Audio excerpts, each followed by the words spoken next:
Irán planea enriquecer uranio al 20%, superando de lejos el umbral establecido en el acuerdo nuclear de 2015. Así lo informó la Agencia Internacional de Energía. El anuncio se produce en medio de tensiones con Estados Unidos y cuando el país ya comienza a conmemorar el primer aniversario de la muerte del general Qasem Soleimani. Tenemos el reporte desde Teherán. Por primera vez durante la administración Trump, el Congreso de Estados Unidos pasó por encima de un veto presidencial.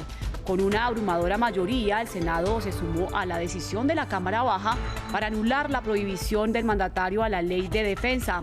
Crece la tensión entre el presidente saliente y su propio partido cuando faltan solo 18 días para que Joe Biden llegue a la Casa Blanca. A partir de hoy entra a regir en 15 departamentos de Francia la ampliación del toque de queda, de acuerdo al anunciado por el gobierno. Ahora la restricción iniciará a las 6 de la tarde y se extenderá hasta las 6 de la mañana. Esto en medio de un nuevo repunte de contagios de COVID-19 con casi 2.700.000 casos y cerca de 65.000 muertos. Bienvenidos a una nueva mañana de información de América Latina y del mundo aquí en France 24. Mi nombre es Liliana Valencia. Iniciamos en Irán porque inspectores de la Agencia Internacional de Energía informaron que la nación islámica planea aumentar la tasa de enriquecimiento de su uranio al 20%, muy por encima del umbral establecido por el acuerdo nuclear de 2015. El proceso se llevaría a cabo en la planta subterránea de Fordo, aunque no se sabe cuándo iniciará. El anuncio llega en medio de fuertes tensiones entre Irán y Estados Unidos en los últimos días de Donald Trump en la Casa Blanca, quien retiró a su país del acuerdo nuclear en 2018. Se necesita un uranio enriquecido al 90% para poder producir armas nucleares. Entre tanto, en Irán ya inician los actos de conmemoración por el primer aniversario del asesinato del general Qasem Soleimani. Nuestra corresponsal en Teherán, Catalina Gómez Ángel, nos envió previamente el siguiente reporte. Si bien Irak y el resto del mundo conmemora el asesinato del general de las fuerzas Quds iraquíes Qasem Soleimani el 3 de enero, en Irán se conmemora hoy, porque así lo recuerda el calendario persa y así también lo recuerdan la mayoría de los periódicos locales que vienen con grandes fotos del general Qasem Soleimani, recordando lo que han dicho la mayoría de las autoridades de la República Islámica, y es que Irán vengará la muerte de este general, y aseguran que tiene 48 personas en las listas lideradas por el presidente de los Estados Unidos hasta hoy, Donald Trump. Y es que este aniversario también llega en un momento de gran tensión con Estados Unidos. Aquí nadie descarta un posible enfrentamiento en estas últimas 3 semanas antes de que Trump se retire de la Casa Blanca. La tensión es muy grande, especialmente en Irak, donde los generales iraníes han recordado a sus aliados locales, especialmente a esas milicias proiraníes que conforman el Frente de Movilización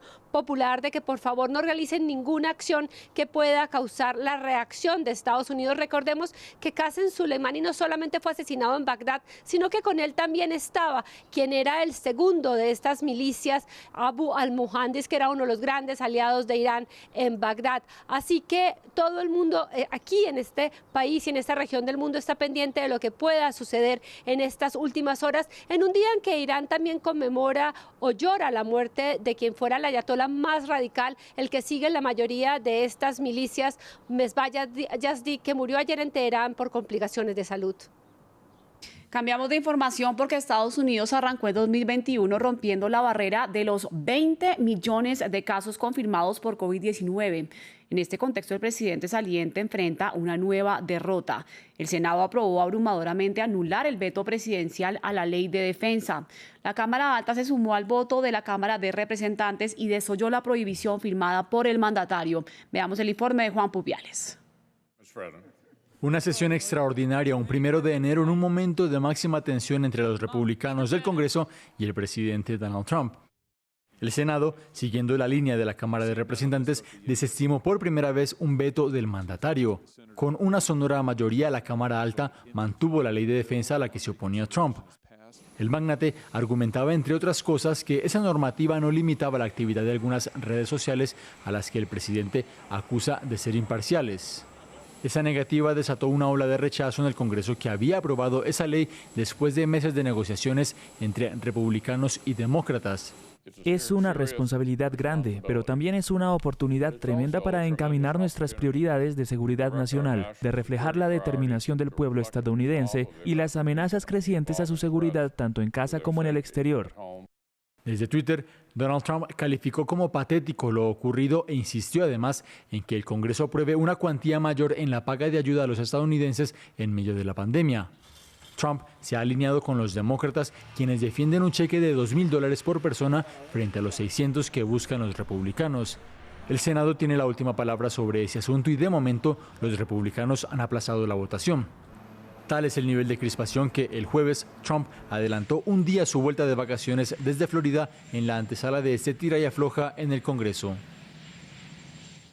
Vamos a América Latina porque la vicepresidenta de Venezuela, Delcy Rodríguez, anunció una cuarentena radical de 7 días para intentar contener la expansión del COVID-19 en el país. La medida empezará a regir a la medianoche del 4 de enero y se extenderá hasta el 10.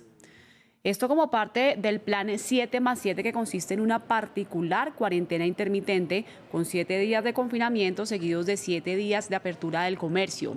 El país relajó las medidas durante el mes de diciembre, pero registró un repunte de contagios, llegando a los 113.884 casos confirmados y 1.030 muertes según las cifras oficiales.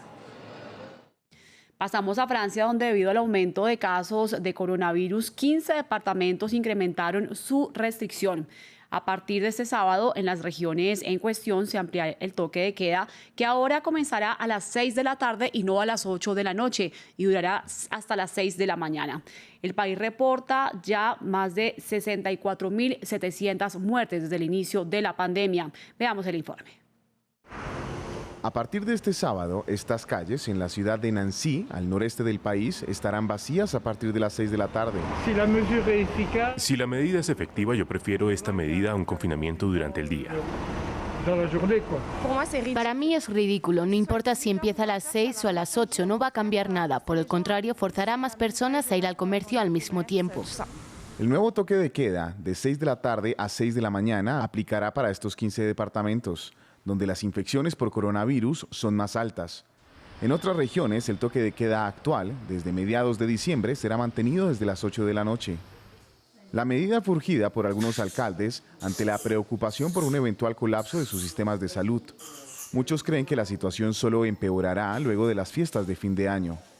El alcalde de Nancy, sin embargo, cree que medidas más estrictas deben ser impuestas para minimizar la propagación del virus.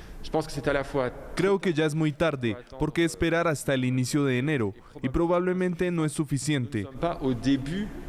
No estamos en el inicio del aumento de incidencias, tampoco al inicio de incremento del número de pacientes. Hemos visto esto en Nancy y en el este desde inicios de diciembre. El viernes, Francia reportó un poco más de 19.000 casos en 24 horas, lo cual es 4 veces mayor a lo fijado por el gobierno, cuyo objetivo es de menos de 5.000 casos diarios. El aumento de infecciones también significa que los teatros, los cines y los conciertos no reabrirán el 7 de enero como se esperaba. Pues la policía francesa puso fin a una enorme fiesta clandestina que reunió a unas 2.500 personas en la región de Bretaña. El encuentro se dio en la localidad de Lyon, cerca de la ciudad de Rennes, desafiando las órdenes de toque de queda y las restricciones a las grandes aglomeraciones. Hubo enfrentamientos con las autoridades. El ministro del Interior, Gérald Darmanin, confirmó que los asistentes fueron multados y los organizadores serán procesados ante la justicia. Autoridades de salud en Argentina reportaron 317 eventos adversos en personas que han sido inoculadas con la fórmula rusa contra el coronavirus. Esto entre un total de más de 32.000 que ya recibieron la primera dosis. La campaña de vacunación en Argentina inició el pasado 29 de diciembre. Según un informe del Ministerio de Salud, el 44,2% de dichos eventos adversos corresponde a síntomas como fiebre o dolores de cabeza y musculares. Los casos reportados corresponden al 1% de los inoculados. Así finalizamos, pero ustedes pueden también visitar nuestra página web france24.com para ampliar esta información en 4 idiomas. Nos vemos más adelante con más información.